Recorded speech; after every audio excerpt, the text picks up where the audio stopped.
परिचय। स्वादिष्ट है। ये भोजन बहुत स्वादिष्ट है।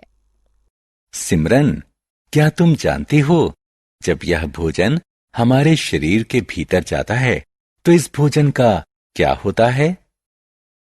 नहीं, लेकिन मैं जानना चाहती हूँ। हाँ, बिल्कुल। हमारे शरीर में अनेक प्रकार की ग्रंथियां और अंग होते हैं जो भोजन से जरूरी पोषक तत्व अवशोषित करते हैं और अनुपयोगी भाग को उत्सर्जित करते हैं। ये तो बहुत रोचक लगता है। क्या तुम पाचन तंत्र के बारे में और जानना चाहती हो? हाँ, जरूर। छात्रों, आज हम पाठ जंतुओं में पोषण शुरू करेंगे, जिसमें आप जानेंगे कि जो भोजन हम ग्रहण करते हैं उसे हमारा शरीर किस तरह पचाता है। उद्देश्य।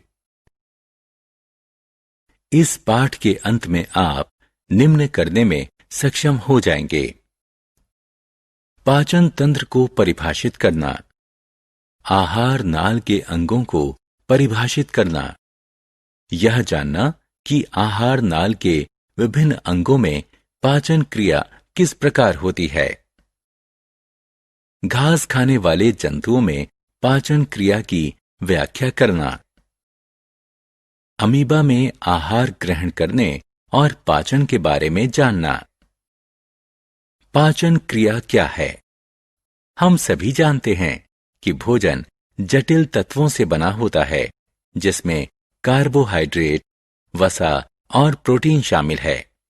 हम इन तत्वों का इस्तेमाल इस तरह से करते हैं कि ये साधारण तत्वों में टूट जाते हैं। भोजन के जटिल अवयवों का साधारण पदार्थों में टूट जाने की क्रिया पाचन कहलाती है। आइए अब हम मनुष्य में पाचन क्रिया का अध्ययन करें। आहार नाल। आप ये जानने के लिए उत्सुक होंगे कि हमारे शरीर के भीतर भोजन आहार नाल से होकर गुजरता है, जिसे हम सामान्य रूप से पाचन क्षेत्र कह सकते हैं। इसमें मुख गुहिका, भोजन नलिका या ग्रास नली, आमाशय, छोटी आंत, बड़ी आंत और मलद्वार होते हैं। आइए अब हम जानें कि पाचन क्षेत्र के विभिन्न अंगों में भोजन के साथ क्या क्या होता है। मुख गुहिका। भोजन दो प्रकार से टूटता है: यांत्रिक पाचन और रासायनिक पाचन। जब हम भोजन को अपने दांतों से चबाते हैं तो भोजन टूटता है, जिसे यांत्रिक पाचन कहा जाता है। भोजन का रासायनिक रूप से शरीर के अवशोषित करने लायक अणुओं में टूटने को रासायनिक पाचन कहा जाता है। दोनों प्रकार का पाचन मुंह में होता है। यांत्रिक पाचन के रूप में भोजन हमारे मुंह में छोटे छोटे टुकड़ों में टूटता है और हमारे मुंह में लार ग्रंथियों द्वारा निर्मित लार स्टार्च को शर्करा में बदलती है। भोजन के शरीर के भीतर जाने की यह प्रक्रिया अंतर्ग्रहण कहलाती है। ग्रास नली। जब हम भोजन खाते हैं तो यह मुलायम हो जाता है, जिसे हमारी जिह्वा द्वारा ग्रास नली में धकेल दिया जाता है। ग्रास नली लंबी ट्यूब जैसी होती है जो गर्दन से सीने तक होती है। इन्हीं भित्तियों के हिलने से भोजन आमाशय में पहुंच जाता है। आमाशय। आमाशय आहार नाल का सबसे मोटा अंग होता है। यह चपटे यू के आकार का भित्ति युक्त बैग होता है। आमाशय के भीतर भोजन में हाइड्रोक्लोरिक अम्ल सहित पाचक रस मिले होते हैं और इसे मथा जाता है। ये रसायन प्रोटीनों को साधारण तत्वों में बदल देते हैं। श्लेष्मा की परत हमारे आमाशय की अम्लों से रक्षा करती है। छोटी आंत। लगभग 4 घंटे बाद अमाशय में भोजन अम्लान यानी कायम में बदल जाता है और छोटी आंत में चला जाता है। छोटी आंत हमारे पाचन तंत्र का सबसे लंबा अंग है।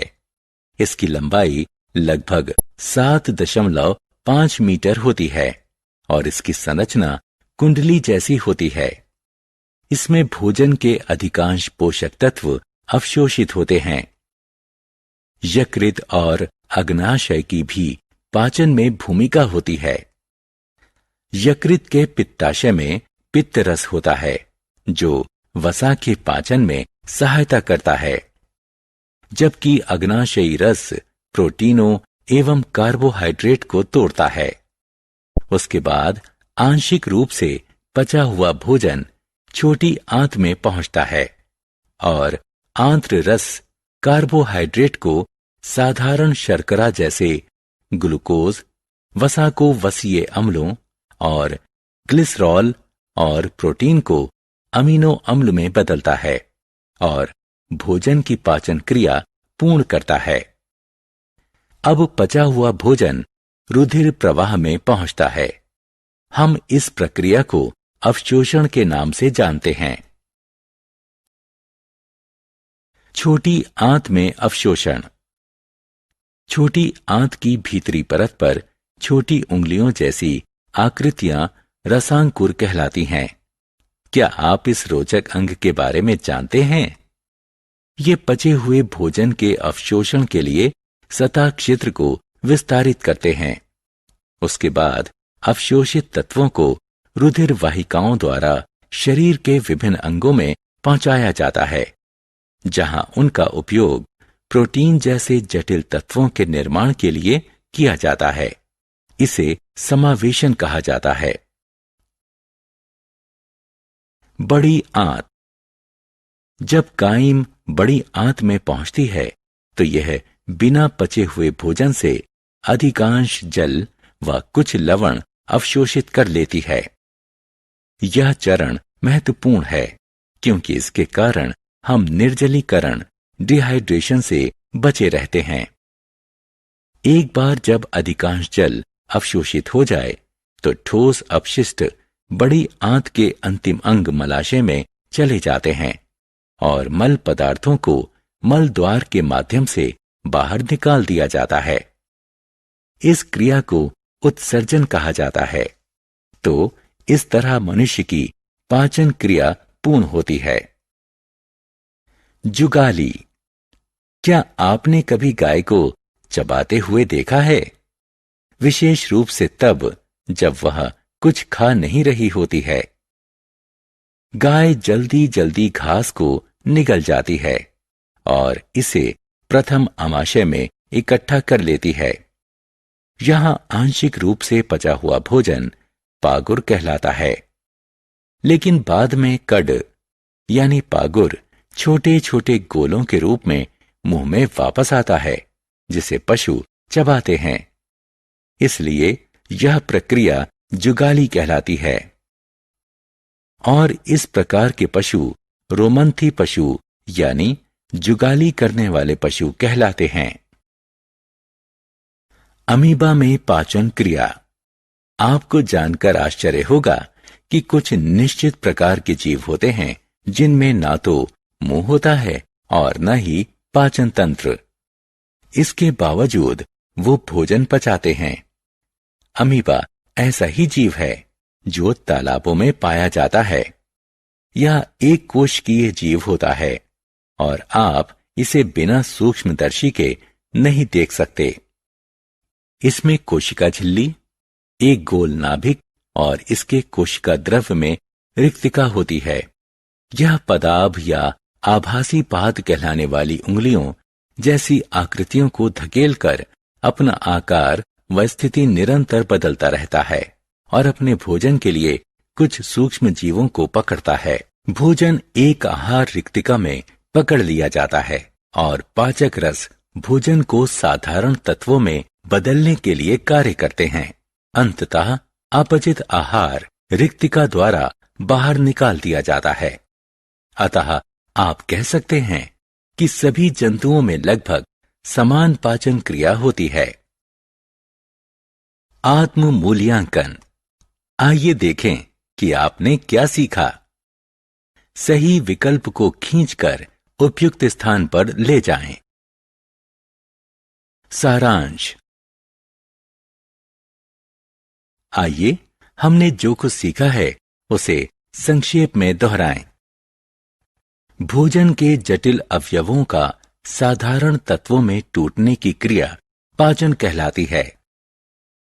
आहार नाल में मुख गुहिका, भोजन नली या ग्रास नली, आमाशय, छोटी आंत, बड़ी आंत एवं मल द्वार होता है। कार्बोहाइड्रेट जैसे कि स्टार्च का पाचन मुख गुहिका से ही शुरू हो जाता है। प्रोटीन का पाचन आमाशय में शुरू होता है। छोटी आंत में भोजन के सभी अवयवों का पाचन यकृत से स्रावित होने वाले पित्त रस, अग्नाशय से स्रावित होने वाले अग्नाशयी रस और आंतरी भित्ति से स्रावित होने वाले पाचक रस के द्वारा पूर्ण किया जाता है। अवशोषित तत्वों को शरीर के विभिन्न अंगों तक पहुंचाया जाता है। बड़ी आंत में अपचित खाद्यों में से जल और कुछ लवण अवशोषित कर लिए जाते हैं। अपचित खाद्यों को मल द्वार के माध्यम से शरीर से बाहर उत्सर्जित कर दिया जाता है। घास चरने वाले पशुओं जैसे गाय, भैंस और हिरण को रोमंथी कहा जाता है। वे शीघ्रता से घास निकल जाते हैं और अपने प्रथम आमाशय में एकत्र कर लेते हैं। बाद में यह घास छोटे छोटे पिंड के रूप में मुंह में वापस आती है, जिसे ये चबाते हैं। अमीबा अपना आहार अपने आपसी पादों या पादाभों के माध्यम से ग्रहण करते हैं और इसका पाचन आहार रिक्तिका में होता है।